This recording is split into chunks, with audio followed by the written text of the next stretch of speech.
Hai FKC Family dimanapun Anda berada. Apa kabar Anda semua? Ya tentunya di bulan pertama di tahun 2023 ini semuanya harus semangat ya. Oke, bersama kami sudah hadir di sini ada Dr. Tresia Darmawan. Selamat tahun baru. Selamat tahun baru. Selamat siang. Selamat Betul. tahun baru buat Anda semuanya, Mbak Reni, Pak Oni, dan Bapak-bapak Ibu dimanapun Anda berada. Oke. Wah, new normal, new style FKC version. Judulnya keren sekali karena juga menyambut tahun baru dan saya setuju sekali ya. Kita 4 tahun bergulat dengan COVID. Dan terus terang prokes itu sebenarnya prokes dalam arti masker harus tetap. Oke, nah ini kita sudah masuk sebenarnya ke dalam Betul. topik kita ya. Betul. Jadi new normal, new style secara umum ya. Mungkin Bapak dan Ibu FKC Family sudah pada tahu, tapi mungkin kita perlu juga sih dapat pengetahuan Iya. lebih detail lagi dari Dr. Tris. Iya. Oke, silakan Dr. Tris. Jadi sekarang kita memang sudah memasuki new normal. New normal di seluruh dunia, tapi new normalnya mungkin di dunia, di negara-negara masing-masing berbeda. Mungkin yang paling masih lumayan adalah Asia, termasuk Indonesia. Kami masih menggunakan masker, ya, terutama di kota-kota besar, di kantor-kantor. Saya lihat di kantor-kantor termasuk di FKC ini semua masih menggunakan masker. Di mana-mana masih ada hand sanitizer. Ya, jadi new normal yang baik adalah kita tetap sudah mulai bersahabat dengan COVID, karena COVID tetap masih ada. Mudah-mudahan aja pelan-pelan tidak makin memberat, tapi bisa menjadikan sebagai sesuatu yang seperti flu ya, bisa disembuhkan. Tapi tetap dengan new normal itu kita tetap harus menjaga keselamatan diri, yaitu dengan prokes. Nah, sebenarnya itu secara globalnya. Nah, kalau yang FKC version sebenarnya itu adalah sesuatu yang saya sangat setuju. Satu yaitu sebenarnya adalah yang secara umum itu meningkatkan imun tubuh kita, yaitu dengan hidup sehat. Hidup sehat itu adalah cukup istirahat, cukup air putih, yaitu 8 gelas sehari. Terus hindarin stres, ya. Kalau bisa sebenarnya dengan adanya masker yang on lebih banyak, itu saya harapkan perokok itu bisa sebenarnya lebih berkurang merokok. Ya, kalau bisa hindarin rokok, kurangin rokok. Pokoknya kita sedikit mungkin mengambil radikal bebas yang masuk ke dalam tubuh kita, yaitu dengan masker antara lain. Kalau dulu kita nggak bermasker, misalnya di pinggir jalan ada asap bus, asap truk lewat, bajai dan sebagainya ya. Sekarang dengan masker yang baik ya, masker yang baik, walaupun tetap masuk tapi terfilter paling tidak berapa persen daripada tanpa masker. Benar. Kemudian bagi orang-orang yang punya komorbid, mempunyai penyakit tertentu, minumlah obat dari dokter secara rutin. Dan yang tak kalah pentingnya yaitu tambahkan suplemen sesuai dengan kebutuhan Anda. Sekali lagi, suplemen itu bukan obat. Itu adalah makanan tambahan yang harus kita konsumsi secara rutin dalam waktu yang lama. Karena makan tambahan, kita nggak makan cuman seminggu, habis itu puasa 2 minggu. Puasa tuh dalam arti nggak makan sama sekali. Kemudian makan seminggu, puasa sebulan ya. Jadi makan itu adalah sesuatu yang memang dibutuhkan oleh semua makhluk hidup, termasuk tanaman, termasuk hewan dan sebagainya. Nah, makanan yang manusia butuhkan itu adalah sebenarnya makanan yang bergizi. Itu sebenarnya adalah mencakupi 4 sehat 5 sempurna, keseimbangan ya. Tapi karena kita apalagi di kota besar susah untuk mencapai makanan yang seimbang ya, kita memerlukan yang namanya suplemen. Ya, jadi sekali lagi suplemen bukan obat. Suplemen adalah sesuatu yang diperlukan untuk menambahkan nutrisi ke dalam tubuh kita supaya tubuh kita lebih sehat. Lebih sehat itu adalah hasilnya akan terjadi seminggu 2 minggu, tapi hasilnya akan tercapai atau menunjukkan hasil setelah beberapa lama. Kalau orang yang memakai suplemen sejak dini, otomatis dia akan lebih staminanya akan lebih sehat daripada mungkin orang yang on off atau orang yang menggunakan suplemen itu hanya pada saat sakit, ya, yang masih salah karena sekali lagi itu digunakannya dalam keadaan sehat dalam makanan sehari-hari. Oke. Kita baru mencapai suatu cuaca ekstrim, itu adalah juga menyebabkan imun kita turun. Jadi sekarang ini akhir-akhir ini banyak orang-orang yang sakitnya itu diare, muntah, ya, sakit kepala. Nah itu tuh juga rancu kadang-kadang, apa ini COVID, apa ini hanya flu biasa, ya. Jadi pada saat-saat ini yaitu kita harus meningkatkan imun kita, yaitu dengan hidup lebih sehat, ya, dengan istirahat yang cukup, terus prokes tetap dijalankan, tambahkan vitamin-vitamin. Nah, kalau di kantor, kalau di kantor Dok, biasanya kita suka sharing-sharing makanan, alat-alat makan, kadang-kadang juga suka itu jadi adalah, satu, kadang suka main sendok ya. Itu merupakan suatu Bisa juga jadi penyebab nggak ya, tuh, Dok? itu adalah suatu bagus sekali yang Mbak Reni baru sebutkan, ya. Jadi kalau dulu sebelum COVID kita selalu makan sepiring beramai-ramai, kayaknya betul. seru ya, Seru, akrab ya. benar. Nah, pada saat new normal ini, walaupun pada saat kita makan sudah tidak terlalu takut untuk melepaskan masker. Kalau waktu kemarin kan kayaknya makan sendiri-sendiri, Benar. sekarang makan bersama-sama. Saya rasa untuk sharing seperti itu tetap jangan dilakukan, ya.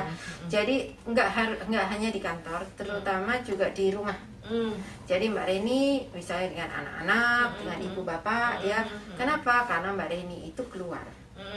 Mbak Reni itu interaksi dengan orang luar. Ibu bapaknya Mbak Reni mungkin di rumah lebih steril, ya. Anak-anak mungkin ke sekolah, kuliah dan sebagainya, pulang ketemu Mbah sama Mbak Kakung, Mbak Uti, ya. Kita entah kena di mana.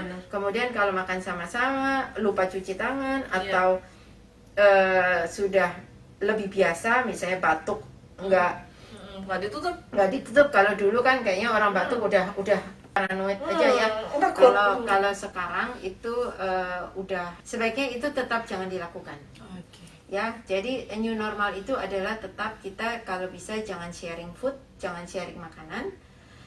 Kalau misalnya mau bagi-bagi, ambillah pada saat misalnya ada apa, ya sudah ambilin, kita makan rame-rame tapi dengan tempat yang sendiri, dengan sendok yang sendiri, atau tangan kita yang sudah masuk mulut jangan nyomot yang lain gitu. Atau misalnya beli gorengan jangan ya dipegang-pegang, semuanya dipegang-pegang, ya. Jadi tetap itu adalah salah satu new normal yang harus itu masuk ke dalam prokes. Jadi selain masker, cuci tangan tetap dilakukan, ya. Distancing yang terlalu dekat dalam arti cipika-cipiki kalau tidak perlu nggak usah. Kalau dulu kan itu merupakan salah satu kayak sudah tradisi, ya. Sekarang mungkin masih tetap begini, kita ini masih oke, tapi mungkin hindarin juga sementara. Apalagi itu juga bisa menghindari atau melindungi keluarga kita yang mempunyai komorbid atau yang lebih lemah daripada kita. Nggak usah COVID, Mbak, bakteri lain, contohnya flu, TBC, ya, itu bisa menularkan dengan droplet, ya. Kalau kita itu sembarangan bisa menularkan. Jadi antara lain karena Mbak Reni tadi ngomong di kantor sering makan rame-rame, boleh, tapi mungkin jangan sepiring rame-rame atau sendoknya dulu bergantian, saking akrabnya. Atau kadang-kadang minum nyicipin. Nah, sebaiknya kalau mau nyicipin boleh, sebelum diminum ya udah dituang dulu gitu, ya. Oke. New normal yang sangat bagus sekali, atau new style lah ya, new style yang sangat bagus sekali, berangkat dari kita terkena COVID, tetapi sebenarnya kita juga harus bersyukur ada COVID. Betul. Karena beberapa kebiasaan yang baik itu secara mau nggak mau harus kita lakukan, walaupun sedikit sepertinya di awal itu terpaksa ataupun dipaksa ataupun harus kita lakukan untuk menghindari. Tapi kesininya tuh kalau sudah menjadi habit sebenarnya jauh lebih baik, Betul, jauh lebih bagus, gitu betul, ya dokternya. betul. Contohnya kalau dulu kita dengar orang batuk-batuk ya biasa aja. Kalau sekarang dengar orang batuk-batuk kita agak tahan napas, atau kalau bisa kita sedikit menghindar dengan sopan, bukan apa-apa. Karena bukan COVID saja yang penularannya lewat droplet. Banyak penyakit-penyakit paru ya yang penularannya lewat droplet. Yang dulu itu, kenapa dulu Indonesia itu termasuk negara yang penularan Tinggi, ya? TBC-nya itu tinggi? Tinggi. Antara lain karena orang ludah sembarangan. Betul. Ya habis batuk dia cuah sembarangan. Betul. Pokoknya tentang kebersihan itu sembarangan. Yang mudah-mudahan dengan adanya COVID ini bisa memberikan pelajaran ya kepada Indonesia, supaya kita bisa lebih perhatian atau menjaga kesehatan untuk ke masa depan. Betul. Sekali lagi menjaga terutama adalah keluarga-keluarga kita, anak-anak kecil dan lansia yang ada di keluarga kita. Ya. Menarik ya tadi Dokter Tri sampaikan, ada orang yang batuk dan kita ada di sini. Orang yang batuk pun sekarang kayaknya sudah mulai ini ya, Lebih lebih hati-hati, Ya. lebih hati-hati. Karena kan kadang-kadang kayak gini, saya batuk-batuk gitu ya, dokternya sudah mengira, ya otomatis saya juga, oh ya berarti saya batuk tuh harus ditangani ya. Tapi nih Dokter Tis, ada juga nih masalah. Kadang-kadang tuh kita batuk-batuk pakai tisu. Itu sembarangan adalah kesalahan dari dulu ya. Benar. Kalau dibuang lumayan, banyak tisunya ditaruh di meja. Iya benar. Ya kan? Betul. Atau baru sisi. Iya betul. Sisi, ya kan? Nah, itu sebenarnya itu mengandung bakteri. Benar. Sebelum COVID pun itu sudah mengandung bakteri. Betul. Ya. Kalau COVID virus, kalau ini bakteri. Nah, jadi itu pun bisa menularkan kepada orang sekitarnya. Sekarang kalau ada tisu kotor atau tisu apa, biasakanlah jangan taruh di sembarangan, buanglah di tempatnya, di tempat sampah yang tertutup ya. Sekarang lebih banyak tempat-tempat sampah yang tertutup ya. Jadi kemudian biasakan dengan cuci tangan. Sekarang saya rasa banyak, terutama di kota besar, ibu-ibu tasnya udah ada gantungan hand sanitizer. Iya benar. Apa-apa jadi kita lebih paranoid, apa-apa disemprot-semprot. Saya rasa itu kebiasaan yang nggak apa-apa, walaupun COVID itu sudah mereda, teruskan tentang kebersihan itu, karena itu bisa mengurangi bakteri, virus, jamur yang ada di sekitar itu tidak gampang spreading atau menyebar. Kebiasaannya sudah baik waktu itu, tolong tetap dijaga. Kalau Anda yang suka bepergian, sanggulah paling tidak hand sanitizer. Karena hand sanitizer sekarang murah. Ya, ada di mana-mana. Terus begitu sampai rumah, benar-benar cuci tangan dulu. Cuci tangan, bersihkan dulu sebelum Anda menyentuh makanan-makanan yang sudah disiapkan oleh ibu atau oleh keluarga kita ya, supaya orang lain juga tidak tercemar. Ya, jadi kebiasaan yang sudah baik itu harus tetap kita jalankan. Itu adalah masuk ke dalam new normal yang sekarang. Jadi bukan new normal itu sekarang bebas untuk buka masker atau apa, tapi kita harus jangan terlalu paranoid. Kita harus move on ya, kita tapi tetap harus waspada. Itu antara lain yaitu dengan pola hidup yang sehat. Pola hidup yang sehat, style yang baru lah ya. Nah, jadi dengan new normal itu kita reguler tiap hari mengkonsumsi sesuatu yang basic. Ya. Betul. Yang memang paling dasar sekali yang kita perlukan sebenarnya ya. Jadi semua orang pasti perlu gitu loh. Entah dia punya sakit jantung atau nggak sakit jantung, entah dia punya sakit diabetes atau nggak sakit diabetes, rasanya memang produk-produk ini sangat diperlukan sekali ya. Nah, Dr. Tris mungkin boleh sedikit dijelaskan, Dr. Tris, di sini ada Tridans, ada Ingenium, ada Liverite, sama ada Calcimedi. Iya, kalau buat saya paket ini termasuk ke dalam paket yang daily consume tempatnya. Itu saya lebih cocok dengan menamakan seperti itu ya. Walaupun yang tadi Mbak Reni bilang daily-nya itu dikurangin 1, Mm-mm. tapi saya rasa dengan Ini masuk juga ya? ini boleh dikategorikan kepada daily consume. Kenapa namanya daily? Jadi keseharian kita. Benar. Jadi paket ini bagus untuk dikonsumsi dalam keadaan, paling bagus adalah dalam keadaan sehat.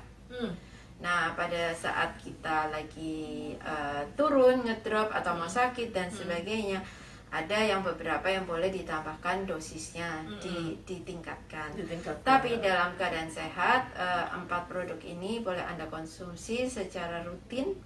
Ya, 1 Tridans. Tridans itu adalah suatu antioksidan. Kita sangat mengenal dan kebetulan FKC itu mempunyai antioksidan yang unggulan ya.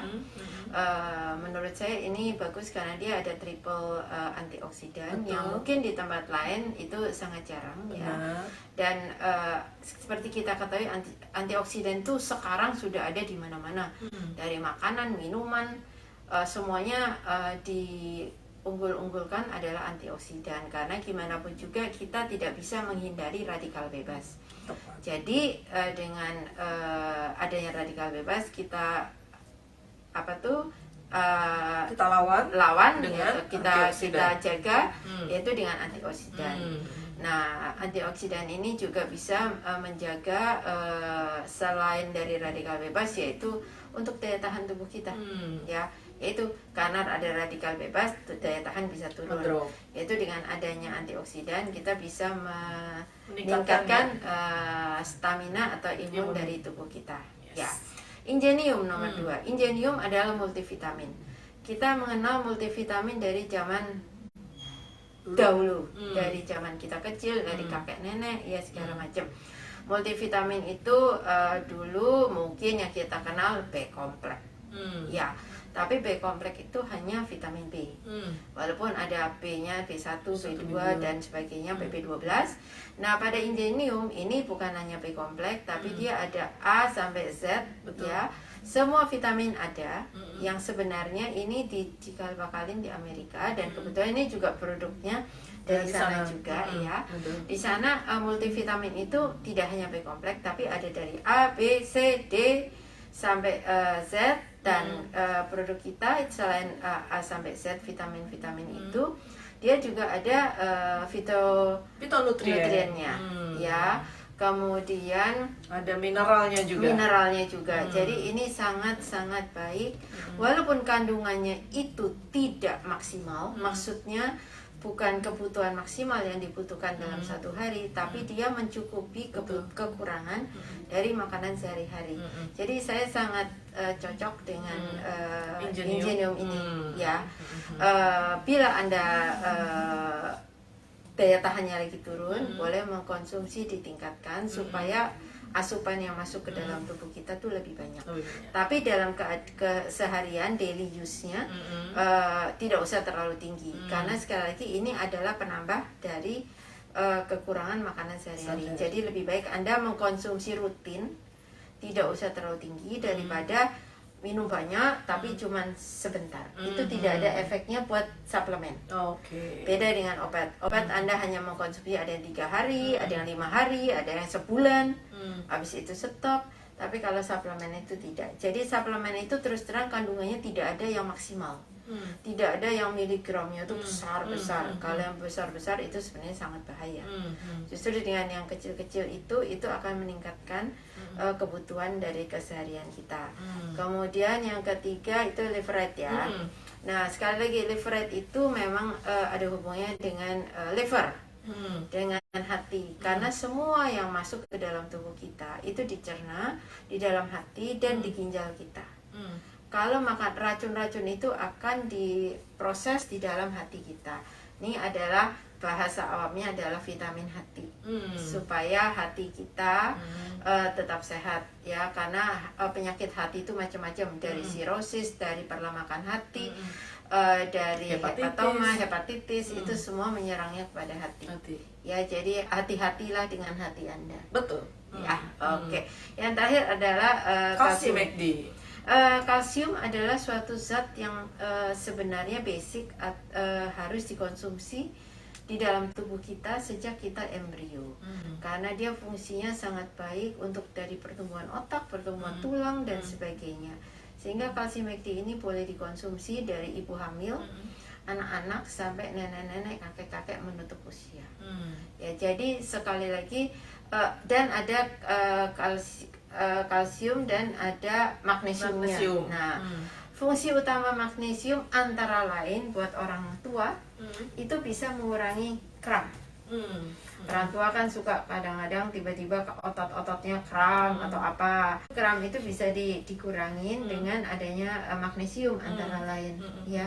Jadi sekali lagi 4 ini adalah produk yang daily use yang saya bilang ya, daily use yang sebaiknya Anda konsumsi rutin, taruhlah di meja makan, supaya dibiasakan pada saat kita makan, oh ya vitaminnya kita harus makan.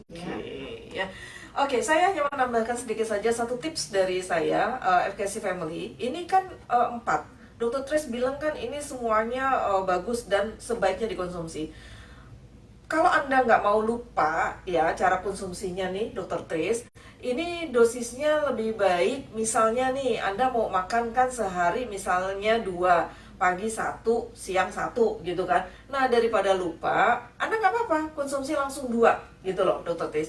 Jadi Anda konsumsi di awal misalnya Tridans, Anda mau makan misalnya 2 atau bahkan mungkin Anda mau makan 3, nggak apa-apa langsung. Misalnya Anda makan ya 2. Terus nanti ingeniumnya 2 gitu ya, liverite-nya juga, kalsium McD-nya juga. Antisipasi bila Anda siang ataupun sorenya itu kelupaan gitu loh. Jadi sudah dimakan di awal, itu nggak masalah ya. Itu tips saja dari saya. Semoga obrolan kita di awal tahun 2023 ini memicu semangat Anda untuk terus menuju ke arah kesehatan ya, merubah gaya hidup Anda yang kemarin-kemarin yang buruk-buruk itu coba dirubah ya, dan membiasakan diri dengan style yang baru yang tentunya lebih sehat, yang tentunya lebih mendukung Anda untuk mencapai kesuksesan Anda di tahun 2023 ini.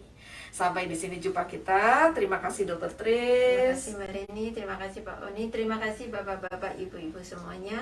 Dan terima kasih FKC Family. Sampai di sini jumpa kita. Salam sehat, salam FKC. Assalamualaikum warahmatullahi wabarakatuh. Bye-bye.